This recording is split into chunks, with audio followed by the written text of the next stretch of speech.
This is a fun talk, actually. It's one of my favorites because we're going to do some cases and apply some of the concepts you learn in the morning. And we're going to draw some lines as I show you how I've gone through some cases. And we're going to use fixator-assisted techniques to get the right correction. So you can use a fixator-assisted technique to fix the coronal plane, the sagittal plane, rotational deformities. Michael's going to tell us how we can use lengthening nails along with that, with an acute correction to get the length back. And sometimes it's important to do one part acute and one part gradual. So who hates the frame more? Some days it's me, some days it's the patient. And so this is why we try to get away from using a frame whenever we can. There are advantages to the circular X-fix. Obviously, if you know how to use it right, you can make a very accurate correction. There's less stretch on the soft tissues and the nerves when you have a soft tissue problem. You can treat complex deformities. It's safe. It allows for length. A lot of advantages. There's a lot of disadvantages also, as you all know if you do this. The advantages of what I call the FAST technique, which is fixator-assisted surgical technique, because it is fast, is that it's accurate and convenient. It is the best assistant you will ever have. Doesn't talk back, doesn't argue with you. You can use the X-fix as a visual guide, and you can make your corrections as accurate as with a circular X-fix.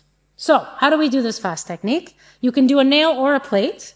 The idea is that you're going to use half pins, regular trauma half pins, and you're going to place them parallel to the joints so that they help you visually. You're also going to put them in at the correct rotation. If you want a correct rotation, you put it in a certain way. If you want to leave the rotation the way it is, you have to put them in parallel. Like I said, the best assistant, and you can start measuring angles to get things right. Now, the tools that you need to do this. Everybody has access to a large X-fix, pin to bar. Any pin to bar works for this. You want to use I use 6mm Schanz pins. You want to have access to blocking screws. You have to have a way to measure the mechanical axis in the OR. So I use a long bovie cord. You can use a long rod. You need to have K-wires also. I use them to measure angles. And I really like this trick if you're doing an exchange nail for a lengthening or anything else where you need to keep the traction. I like this trick where you add a second clamp so that they can't slip, so that you don't lose length while you're doing whatever you're doing. Again, you need to make the X-fix work for you. Also, the tools that I really like, I have a sterile goniometer, which, one day AI will do better than that. And my favorite tool is this gyroscope, which I got them to make me on a 6mm pin because I only use 6mm pins. So, the idea is you're going to put in your pins parallel to the joint. You're going to break your bone where we plan to break it based on this morning. And then you're going to realign the limb based on your planning and lock it in. Once you've locked it in, you want to check your alignment. You're going to take a fluoro from hip to ankle. You're going to measure the angles. And then you're going to place your internal fixation, whether it be a nail or a plate, and then remove the X-fix. So this is what it looks like. You check your angles. The fixator's in. You put in a nail, for instance. There's your fixator. And then the fixator comes off and the nail holds it. Here we have a blocking screw. Very important. The amazing part about this is you can still do three degrees of correction. Coronal, sagittal, rotational. It gets more and more complicated the more corrections you need to do. But you need to remember that a single plane X-fix cannot control the opposite plane. So if you're going to correct varus or valgus, you have the coronal plane fixator. But if you also have to correct recurvatum or procurvatum, you have to put an X-fix in the other direction. For fixator-assisted plating, we're going to start there. The best place, in my opinion, to put your pins for the tibia is lateral or an anterior, because I want to put a medial plate. Most of the time I'll use like a Tomofix plate. For the femur, it's the opposite. You want to put the pins on the medial side and the plate on the lateral side. With a targeter, you can do a minimally invasive approach and get a correction for fixator-assisted plating. Again, like I said, you want to put them parallel to the joint. You can see here. You do for me, for an HTO, this is how I would do an HTO in an adult. I would do a dome-style osteotomy, drill holes, connect them with an osteotome. Sometimes you need to lift off the MCL to be able to get the correction. And then you're going to check the alignment. And you can see here I wanted to push him to Fujisawa's point. I used a long bovie cord. That's where I'm at. I hold my correction. I put my plate. And then the X-fix comes off. And I'm happy with the result. So this is an example of that. Let's do what we're supposed to do. We know she's in varus, so we're going to skip the map. We know that it's coming from the tibia in this case. We're going to use the femur as a planning line. We're going to do a distal planning line from the tibia. And this time, I told you in the beginning, we want to always go to the center. But actually, when you're correcting for varus and you have medial OA, you want to go to a point called Fujisawa's point, a little bit on the lateral spine.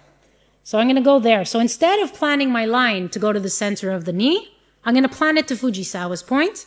Same thing with my blue line. I'm going to do my osteotomy under the TT like we discussed, but I'm going to hinge on the correction line. And this is how you get what you plan and is what you get. You get, when the patient stands up, the mechanical axis where you wanted it. In this case, she also has an ACL, and Michael was talking about this before. So I want to make sure that in the sagittal plane, I give her a bit of a bigger PPTA to help the ACL, not to hurt the ACL. What about the femur? So again, it seems strange to put an X-fix on the medial side, but actually you need to make sure you're not hindering yourself. So the X-fix on the medial side allows you to do plating on the lateral side with a targeter, minimally invasive approach, same idea. So if we look at how we did the planning here, same thing. I found my apex. I did my correction. And this image comes with me to the operating room. I'm not going to start to try to place a hinge when I'm doing fixator assisted. I'm going to use the fixator to recreate the image that I have here in the operating room. And then you get what you plan. And so when you stand up, you get a straight leg. You can do both sides the same way. Now, that's the plating. The plating is fairly straightforward. The nailing is too, in my opinion, because I use it a lot, because I do cosmetic lengthenings and I use a fixator every time, so I use a lot of X-fix nailing. But unless you do it a lot, sometimes it can be more challenging, okay? It is a little less useful in pediatrics if they have open growth plates, unless you're doing it from the troche. And it's very necessary for certain cases. So for instance, if you have a rickets patient, you want to use nails. Why you want to use nails? You have a bone dysplasia. If you use a plate, there's always a risk that they can continue to bend. And also, now that we have lengthening nails, if you know how to use them to do acute corrections, then you can do lengthening once the correction is done. And nailing is more percutaneous as well. So again, you want to check that your pins are out of the way. You want to use blocking screws once you've fixed your correction, because in a metaphyseal area, if you don't use blocking screws, you're not going to maintain the correction.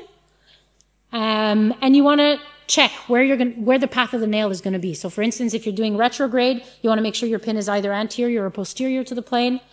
And the last thing to remember, you don't want to get stuck where the guide of the nail gets stuck on your X-fix. So you got to be sure that you're close enough to the bone or close enough to the leg that you're not going to have an impingement problem.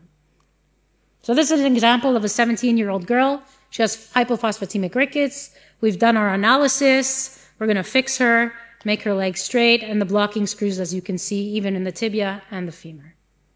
This is another example. This one I did in fellowship. I did this one with Sean Standard. 10-year-old boy, he has rickets. Whenever you see a bowed bone like that, you know you have more than one apex. But in this case, decided to do a little bit of shortening to get the bone straight. The other thing to mention is, we talked about mechanical axis planning. But when you do a nail in a femur, you actually want to do anatomic axis planning because the nail goes in the anatomic axis. So this is an example of that. We use an X-fix. Took out some bone because we wanted to make it with one osteotomy instead of two. And this was his correction. And then instead of doing an acute correction in the tibia, which would be a little trickier, especially because there's a multiplanar deformity, did an X-fix correction with a gradual correction. So fixator-assisted corrections are great for smaller deformities where you don't have a risk for the neurovascular structures, where the soft tissues allow you to do it. And historically, it was where you needed little or no length. But now with lengthening nails, you can also add some length. And Michael's going to talk more about that. But I'll give you one example of a 34-year-old lady. She's in valgus. She has limb length discrepancy, calculated her LDFA to be at 82. So we're going to fix the femur. We do the 3 lines planning method for the femur and bring the tibial planning line up. Her deformity is in the metaphysis. We cut the bone, hinge correctly. And this is what it looks like. You got to make sure that when you do your planning, you know where your entry point for your nail is going to be. You're going to ream, put in your blocking screws, and then gradually do your lengthening, and you still get the length and the correction of the leg. Last point about fixator assisted is for acute rotational corrections. I do a lot of these.